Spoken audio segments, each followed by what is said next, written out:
नमस्कार। स्वागत है आपका सुनो कहानी में। आप सुन रहे हैं मुंशी प्रेमचंद जी के द्वारा लिखित उपन्यास कर्मभूमि और इसे आवाज दे रहे हैं मृत्युंजय मिश्रा। कहानी के पिछले भाग में हमने सुना कि अमर अपने मित्र सलीम से मिलने के लिए उसके पास जाता है, जहां उन दोनों के बीच में सकीना और वहां को लेकर के बातें होती हैं जहां से सलीम आया, यानी वाराणसी के बारे में। उसके बाद हमने जाना कि अमर इस समय किस प्रकार रहता है, उसकी दिनचर्या क्या है और उसका गांव वालों पर कितना प्रभाव है। अब आके भाग 23। इस इलाके के जमींदार एक महंत जी थे। कारकुन और मुख्तार उन्हीं के चेले चापड़ थे, इसीलिए लगान बराबर वसूल होता जाता था। ठाकुर द्वारे में कोई ना कोई उत्सव होता ही रहता था। कभी ठाकुर जी का जन्म है, कभी ब्याह है, कभी यज्ञोपवीत है, कभी झूला है तो कभी जल विहार है। असामियों को इन अवसरों पर बेगार देनी पड़ती थी। भेंट न्यौछावर, पूजा चढ़ावा आदि नामों से स्त्री चुकानी पड़ती थी। लेकिन धर्म के मामले में कौन मुंह खोलता? धर्म संकट सबसे बड़ा संकट है। फिर इलाके के काश्तकार सभी नीच जातियों के लोग थे। गांव पीछे दो चार घर ब्राह्मण क्षत्रियों के थे भी, लेकिन उनकी सहानुभूति असामियों की ओर न होकर महंत जी की ओर थी। किसी न किसी रूप में वे सभी महंत जी के सेवक थे। असामियों को उन्हें प्रसन्न रखना पड़ता था। बेचारे एक तो गरीब, ऋण के बोझ से दबे हुए, दूसरे मूर्ख, न कायदा जाने न कानून। महंत जी जितना चाहे इजाफा करें, जब चाहे बेदखल करें, किसी में बोलने का साहस न था। अक्सर खेतों का लगान इतना बढ़ गया था कि सारी उपज लगान के बराबर में भी न पहुंचती थी। किंतु लोग भाग्य को रोकर भूखे नंगे रहकर कुत्तों की मौत मरकर खेत जोतते जाते थे। आखिर करे ही क्या? कितनों ही ने जाकर शहर में नौकरी कर ली थी, कितने ही मजदूरी करने लगे थे। फिर भी असामियों की कमी न थी। कृषि प्रधान देश में खेती केवल जीविका का साधन नहीं है, सम्मान की वस्तु भी है। गृहस्थ कहलाना गर्व की बात है।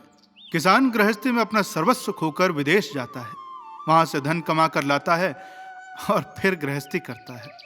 मान प्रतिष्ठा का मोह औरों की भांति उसे घेरे रहता है। वो गृहस्थ रहकर जीना और गृहस्थी में ही मरना चाहता है।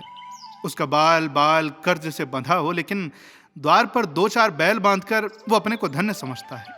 उसे साल में 365 दिन आधे पेट खाकर रहना पड़े, पुआल में घुसकर रातें काटनी पड़े, बेबसी से जीना और बेबसी से मरना पड़े, कोई चिंता नहीं। वो गृहस्थ तो है। ये गर्व उसकी सारी दुर्गति की पुरौती कर देता है। लेकिन इस साल अनायास ही जिंसों का भाव गिर गया। इतना गिर गया जितना 40 साल पहले था। जब भाव तेज था तो किसान अपनी उपज बेच बेचकर लगान दे देता था, लेकिन जब 2 और 3 की जिंस एक में बिके तो फिर किसान क्या करे? कहां से लगान थे, कहां से दस्तूरियां दे, कहां से कर्ज चुकाए? विकट समस्या खड़ी हुई। और यह दशा कुछ इस इलाके की न थी। सारे प्रांत, सारे देश, यहां तक कि सारे संसार में यही मंदी थी। 4 सेर का गुड़ कोई 10 सेर में भी नहीं पूछता था। 8 सेर का गेहूं 1.5 रुपए मन में भी महंगा है। 30 रुपए मन का कपास 10 रुपए में जाता है। 16 रुपए मन का सन 4 रुपए में। किसानों ने एक एक दाना बेच डाला, भूसे का एक एक तिनका भी न रखा। लेकिन ये सब कुछ करने पर भी चौथाई लगान से ज्यादा ना अदा कर सके। और ठाकुर द्वारे में, वहां तो वही उत्सव थे, वही जल विहार थे। नतीजा यह हुआ कि हल्के में हाहाकार मच गया। इधर कुछ दिनों से स्वामी आत्मानंद और अमरकांत के उद्योग से इलाके में विद्या का कुछ प्रचार हो रहा था और कई गांवों में लोगों ने दस्तूरी देना बंद कर दिया था। महंत जी के प्यादे और कारकुन पहले से ही जले बैठे थे। यहां तो दाल न गलती थी और बकाया लगान ने उन्हें अपने दिल का गुबार निकालने का मौका दे दिया। एक दिन गंगा तट पर इस समस्या पर विचार करने के लिए एक पंचायत हुई। सारे इलाके के स्त्री पुरुष जमा हुए, मानो किसी पर्व का स्नान करने आए हों। स्वामी आत्मानंद सभापति चुने गए। पहले भोला चौधरी खड़े हुए। वो पहले किसी अफसर के कोचवान थे, अब नए साल से फिर खेती करने लगे थे। लंबी नाक, काला रंग, बड़ी बड़ी मूछें और बड़ी सी पगड़ी। मुंह तो पगड़ी में ही छिप गया था। बोले, पंचों, हमारे ऊपर जो लगान बंधा हुआ है वो तेजी के समय का है। इस मंदी में वो लगान देना हमारे काबू से बाहर है। अब की अगर बैल बधिया बेच कर भी दे तो फिर आगे क्या करेंगे? बस हमें तो इसी बात की तस्वीर करना है। मेरी गुजारिश तो आप सबसे यही है कि हम सब मिलकर महंत महाराज के पास चलें और उनसे अरज मारूज करें। अगर वो न सुने तो फिर हकीम जिला के पास चलना चाहिए। मैं औरों को नहीं कहता, मैं गंगा माता की कसम खा के कहता हूँ कि मेरे घर में छटाक भर भी अन्न नहीं है। और जब मेरा यह हाल है तो फिर और सभी का भी यही हाल होगा। उधर महंत जी के यहाँ लेकिन बहार है। अभी परसों 1000 साधुओं को आम की पंगत दी गई। बनारस और लखनऊ से कई डब्बे आमों के आए हैं। आज सुनते हैं कि फिर मलाई की पंगत है। अरे हम यहाँ भूखों मरते हैं और वहाँ मलाई उड़ती है, उस पर फिर हमारा रक्त भी चूसा जा रहा है। बस यही मुझे पंचों से कहना है। गूलड़ ने धसी हुई आंखें फाड़ कर कहा, अरे महंत जी हमारे मालिक हैं, अन्नदाता हैं, महात्मा हैं। वो हमारा दुख सुनकर जरूर से जरूर उन्हें हमारे ऊपर दया आएगी। इसलिए हमें भोला चौधरी की सलाह मंजूर करनी चाहिए। अगर भैया हमारी ओर से बातचीत करेंगे तो हम और कुछ नहीं चाहते। बस हमें और हमारे बाल बच्चों को आध आध सेर रोजाना के हिसाब से दे दिया जाए। उपज जो कुछ भी हो वो सब महंत जी ले जाएं, कोई दिक्कत नहीं। हम घी दूध नहीं मांगते, दूध मलाई नहीं मांगते, खाली आध सेर मोटा अनाज मांगते हैं। इतना भी न मिलेगा तो फिर हम खेती न करेंगे, मजूरी और बीज किसके घर से लाएंगे। हद हद यही होगा कि हम खेत छोड़ देंगे। अब इसके सिवा तो कोई दूसरा उपाय नहीं है ना। सलोनी ने हाथ चमका कर कहा, अरे खेत क्यों छोड़ेंगे? बाप दादों की निशानी है, उसे नहीं छोड़ सकते। खेत पर परान दे दूंगी। एक था तब 2 हुए, तब 4 हुए, अब क्या धरती सोना उगलेगी? अलगू कोरी बिज्जू सी आंखें निकाल कर बोला, भैया मैं तो बात बेला कहता हूँ। महंत के पास चलने से तो कुछ न होगा। राजा ठाकुर है, कहीं क्रोध आ गया तो पिटवाने लगेंगे। हकीम के पास ही चलना चाहिए, गोरों में तो फिर भी दया है। आत्मानंद ने सभी का विरोध किया, अरे मैं तो कहता हूँ कि किसी के पास जाने से कुछ नहीं होगा। तुम्हारी थाली की रोटी तुमसे कहे कि मुझे न खाओ तो तुम मानोगे? चारों तरफ से आवाजें आईं, कभी नहीं मान सकते। अरे तो तुम जिनकी थाली की रोटियां हो वो कैसे मान सकते हैं? बहुत सी आवाजों ने समर्थन किया, कभी नहीं मान सकते भैया, सही कहते हो, कभी नहीं। महंत को तो उत्सव मनाने को रुपए चाहिए, हकीमों को बड़ी बड़ी तलब चाहिए। उनकी तलब में कभी नहीं हो सकती। वे अपनी शान नहीं छोड़ सकते। तुम मरो या जियो उनकी बला से, वो तुम्हें क्यों छोड़ने लगे? बहुत सी आवाज़ों ने हामी भरी, अरे हाँ कभी नहीं छोड़ सकते भैया, सही कहते हो, कभी नहीं। अमरकांत स्वामी जी के पीछे बैठा हुआ था।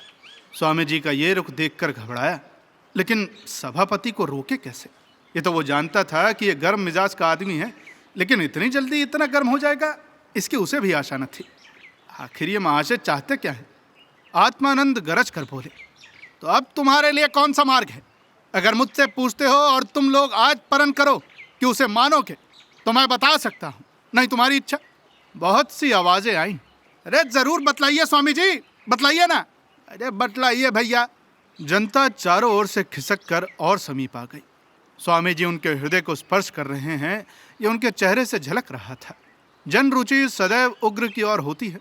आत्मानंद बोले, तो आओ आज हम सब चलकर महंत जी का मकान और ठाकुर द्वारा घेर लें, और जब तक वो लगान बिल्कुल न छोड़ दे कोई उत्सव न होने दे। बहुत सी आवाजें आईं, हाँ तैयार है, हम लोग तैयार हैं। खूब समझ लो कि वहां तुम पान फूल से पूजे न जाओगे। अरे कोई परवाह नहीं, मर तो रहे ही हैं, सिसक कर क्यों मरे?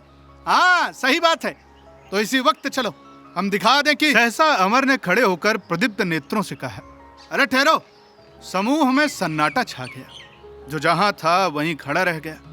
अमर ने छाती ठोक कर कहा, अरे जिस रास्ते पर तुम जा रहे हो वो उद्धार का रास्ता नहीं है, सर्वनाश का रास्ता है। तुम्हारा बैल अगर बीमार पड़ जाए तो तुम उसे जोतोगे? किसी तरफ से कोई आवाज ना आई। तुम पहले उसकी दवा करोगे, और जब तक वो अच्छा ना हो जाएगा उसे न जोतोगे, क्योंकि तुम बैल को मारना नहीं चाहते। उसके मरने से तुम्हारे खेत परती पड़ जाएंगे। गूदड़ बोले, बहुत ठीक कहते हो भैया, घर में आग लगने पर हमारा क्या धर्म है? क्या हम आग को फैलने दें और घर की बची बचाई चीज भी लेकर उसमें डाल दें? गूदड़ ने कहा, कभी नहीं भैया, कभी नहीं। क्यों? इसीलिए कि हम घर को जलाना नहीं चाहते। हमें उस घर में रहना है, उसी में जीना है। ये विपत्ति कुछ हमारे ऊपर ही नहीं पड़ी है, सारे देश में यही हाहाकार मचा हुआ है। हमारे नेता इस प्रश्न को हल करने की चेष्टा कर रहे हैं, उन्हीं के साथ हमें भी चलना है। उसने एक लंबा भाषण किया, पर वही जनता जो उसका भाषण सुनकर मस्त हो जाती थी आज उदासीन बैठी थी। उसका सम्मान सभी करते थे, इसलिए कोई उधम न हुआ, कोई बमछक न मचा, पर जनता पर कोई असर न हुआ। आत्मानंद इस समय जनता का नायक बना हुआ था। सभा बिना कुछ निश्चय किए उठ गई, लेकिन बहुमत किस तरफ है ये किसी से छिपा न था। अमर घर लौटा तो बहुत हताश था। अगर जनता को शांत करने का उपाय न किया गया तो अवश्य उपद्रव हो जाएगा। उसने महंत जी से मिलने का निश्चय किया। इस समय उसका चित्त इतना उदास था कि एक बार तो जी में आया कि यहाँ सब छोड़ छाड़ कर चला जाए। उसे अभी तक अनुभव न हुआ था कि जनता सदैव तेज मिजाजों के पीछे चलती है। वो न्याय और धर्म, हानि लाभ, अहिंसा और त्याग सब कुछ समझाकर भी आत्मानंद के फूके हुए जादू को उतार न सका। आत्मानंद इस वक्त यहाँ मिल जाते तो दोनों मित्रों में जरूर लड़ाई हो जाती, लेकिन वो आज गायब थे। उन्हें आज घोड़े का आसन मिल गया था। किसी गांव में संगठन करने चले गए थे। आज अमर का कितना अपमान हुआ। किसी ने उसकी बातों पर कान तक न दिया। उनके चेहरे कह रहे थे कि तुम क्या बकते हो, तुमसे हमारा उद्धार न होगा। इस घाव पर कोमल शब्दों के मरहम की जरूरत थी। कोई उसे लिटाकर उसके घाव को फाहे से धोए, उस पर शीतल लेप करे। मुन्नी रस्सी और कलसे लिए हुए निकली और बिना उसकी ओर ताके हुए कुएं की ओर चली गई। उसने पुकारा भी, अरे जरा सुनती जाओ मुन्नी। पर मुन्नी ने सुनकर भी न सुना। जरा देर बाद वो कलसा लिए हुए लौटी और फिर उसके सामने से सिर झुकाए चली गई। अमर ने फिर पुकारा, मुन्नी सुनो, एक बात कहनी है। पर अब भी वो न रुकी। उसके मन में अब संदेह न था। एक क्षण में मुन्नी फिर निकली और सलोनी के घर जा पहुंची। वो मदरसे के पीछे एक छोटी सी मड़ैया डालकर रहती थी। चटाई पर लेटी एक भजन गा रही थी। मुन्नी ने जाकर पूछा, अरे आज कुछ पकाया नहीं काकी क्या, यूं ही सो रही हो? सलोनी ने उठकर कहा, खा चुकी बेटा, दोपहर की रोटियां रखी हुई थी। मुन्नी ने चौके की ओर देखा। चौका साफ लिपा पुता पड़ा था। बोली, काकी तुम बहाना कर रही हो क्या? घर में कुछ नहीं है क्या? अभी तो तुम्हें आते देर भी नहीं हुई और इतनी जल्दी खा कहाँ से लिया? अरे तू तो पतियाती नहीं है बहू। भूख लगी थी तो आते ही आते खा लिया। बर्तन धो धा कर रख दिए। भरत तुमसे क्या छिपाती? कुछ ना होता तो मांग न लेती। अच्छा तो मेरी कसम खाओ। काकी ने हंसकर कहा, हाँ हाँ अपनी कसम खाती हूँ ना, खा चुकी। मुन्नी दुखित होकर बोली, तुम मुझे गैर समझती हो काकी, जैसे मुझे तुम्हारे मरने जीने से कुछ मतलब ही नहीं। अभी तो तुमने तिलहन बेचा था ना, रुपयों का क्या किया?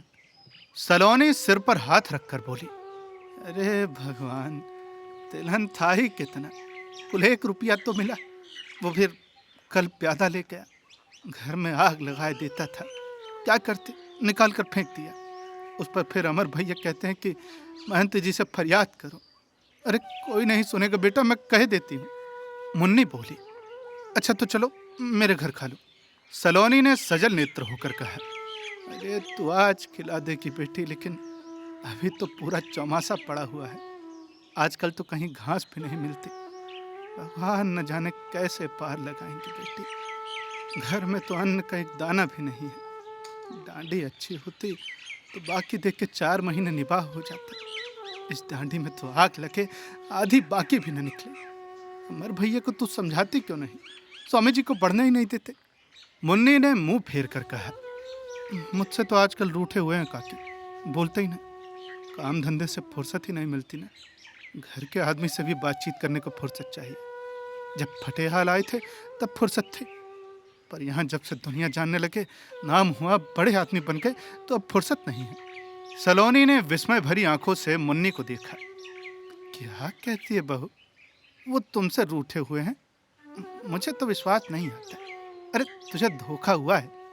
बेचारा रात दिन तो दौड़ता ही रहता है ना मिली होगी फुर्सत। मैंने तुझे जो आशीष दिया है वो पूरा हो के रहेगा, देख लेना। मुन्नी अपनी अनुदारता पर सकुचाते हुए बोली, मुझे तो अब किसी की भी परवाह नहीं है काकी। जिसे 100 बार गरज पड़े बोले, नहीं तो ना बोले। वो समझते होंगे कि मैं उनके गले पड़े जा रही हूँ। मैं तुम्हारे चरण छूकर कहती हूँ काकी, जो बात कभी मेरे मन में आई हो, मैं तो उनके पैरों के धूल के बराबर भी नहीं हूँ। हाँ, बस इतना चाहती हूँ कि वो मुझसे मन से बोले। जो कुछ थोड़ी बहुत सेवा करूँ उसे मन से ले। मेरे मन में तो बस इतने ही साध है कि मैं जल चढ़ाती जाऊँ और वो चढ़वाते जाएं। बस और कुछ नहीं चाहती काकी। सहसा अमर ने पुकारा, ओ काकी। सलोनी ने बुलाया, आ जाओ भैया, अभी बहू भी आ गई, उसी से बतिया रही हूँ, आओ। अमर ने मुन्नी की ओर देखकर तीखे स्वर में कहा, मैंने तुम्हें 2 बार पुकारा मुन्नी, तुम बोलती क्यों नहीं? मुन्नी ने मुंह फेर कर कहा, जब तुम्हें किसी से बोलने की फुर्सत नहीं है तो कोई क्यों जाए तुम्हारे पास? मैं बड़े बड़े काम करने पड़ते हैं तो औरों को भी तो अपने छोटे छोटे काम करने पड़ते हैं। अमर पत्नी व्रत की धुन में मुन्नी से कुछ खींचा रहने लगा था। पहले वो चट्टान पर था, सुखदा उसे नीचे से खींच रही थी। अब सुखदा टीले के शिखर पर पहुंच गई और उसके पास पहुंचने के लिए उसे आत्मबल और मनोयोग की जरूरत थी। उसका जीवन आदर्श होना चाहिए, किंतु प्रयास करने पर भी वो सरलता और श्रद्धा की इस मूर्ति को दिल से ना निकाल सकता था। उसे ज्ञात हो रहा था कि आत्मोन्नति के प्रयास में उसका जीवन शुष्क और निरीह हो गया है। उसने मन में सोचा, मैंने तो समझा था कि हम दोनों एक दूसरे के इतने समीप आ गए हैं कि अब बीच में किसी भ्रम की गुंजाइश नहीं रही। मैं चाहे यहाँ रहूं, चाहे काले कोसों चले जाऊं, लेकिन तुमने मेरे हृदय में जो दीपक जला दिया है उसकी ज्योति जरा भी मंद न पड़ेगी। उसने मीठे तिरस्कार से कहा, अरे मैं मानता हूँ मुन्नी के इधर काम अधिक रहने से तुमसे कुछ अलग रहा, लेकिन मुझे आशा थी कि अगर चिंताओं से झुंझलाकर मैं तुम्हें 2-4 कड़वे शब्द भी सुना दूं तो तुम मुझे क्षमा करोगे। ये तो मुझे अब मालूम हुआ कि वो मेरी भूल थी। मुन्नी ने उसे कातर नेत्रों से देखकर कहा, हाँ लाला, वो तुम्हारी भूल थी। दरिद्र को सिंहासन पर भी बैठा दो तब भी उसे अपने राजा होने का विश्वास ना आएगा। वो तो उसे सपना ही समझेगा ना। मेरे लिए भी यही सपना जीवन का आधार है। मैं कभी जागना नहीं चाहती, नित्य यही सपना देखती रहना चाहती हूँ। तुम मुझे थपकियाँ देते जाओ, बस मैं तो इतना ही चाहती हूँ। क्या क्या इतना भी नहीं कर सकते? अच्छा, क्या हुआ? क्या आज स्वामी जी से तुम्हारा झगड़ा क्यों हो गया? सलोनी अभी तो आत्मानंद की तारीफ कर रही थी और अब अमर की मुंह देखी कहने लगी, भैया ने तो लोगों को समझाया था कि महंत के पास चलो, इसी पर लोग बिगड़ गए। पूछो जरा कि और तुम कर ही क्या सकते हो? महंत जी पिटवाने लगे तो भागने की राह न मिले। मुन्नी ने इसका समर्थन किया। सही तो है, महंत जी धर्मात्मा आदमी हैं। भला लोग भगवान के मंदिर को घेरते तो कितना अपजस होता। संसार भगवान का भजन करता है और हम चले उनकी पूजा रोकने। न जाने स्वामी जी को क्या सूझी और लोग उनकी बात भी मान गए। कैसा अंधेर है। अमर ने चित्त में शांति का अनुभव किया। स्वामी जी से तो ज्यादा समझदार या अनपढ़ स्त्रियां हैं और आप शास्त्रों के ज्ञाता हैं। ऐसे ही मूर्ख आपको भक्त भी मिल गए। उसने प्रसन्न होकर कहा, अरे उस नक्कार खाने में तूती की आवाज कौन सुनता था काकी। लोग मंदिर को घेरने जाते तो फौजदारी हो जाती। जरा जरा सी बात में तो आजकल गोलियां चलती हैं। सुना नहीं तुमने? सलोनी ने भयभीत होकर कहा, अरे भैया, तब तो तुमने बहुत अच्छा किया जो उनके साथ न हुए, नहीं तो खून खच्चर हो जाता। मुन्नी आर्द्र होकर बोली, मैं तो उनके साथ कभी न जाने देती लाला। हकीम संसार पर राज करता है तो क्या रैयत का दुख दर्द न सुनेगा? स्वामी जी आवेंगे तो पूछूंगी। आग की तरह जलता हुआ भाव सहानुभूति और सहृदयता से भरे हुए शब्दों से शीतल होता जान पड़ा। अब अमर कल अवश्य महंत जी की सेवा में जाएगा। उसके मन में अब कोई शंका, कोई दुविधा नहीं है। अब कहानी में आगे क्या होता है ये जानने के लिए आपको इंतजार करना पड़ेगा कहानी के अगले भाग का। आपको ये कहानी कैसी लग रही है हमें कमेंट बॉक्स में बताना न भूलें। जल्द ही मिलेंगे आपसे कहानी के अगले भाग के साथ। तब तक के लिए सुनते रहिए सुनो कहानी की अन्य कहानियां और अपना ख्याल रखिए। धन्यवाद।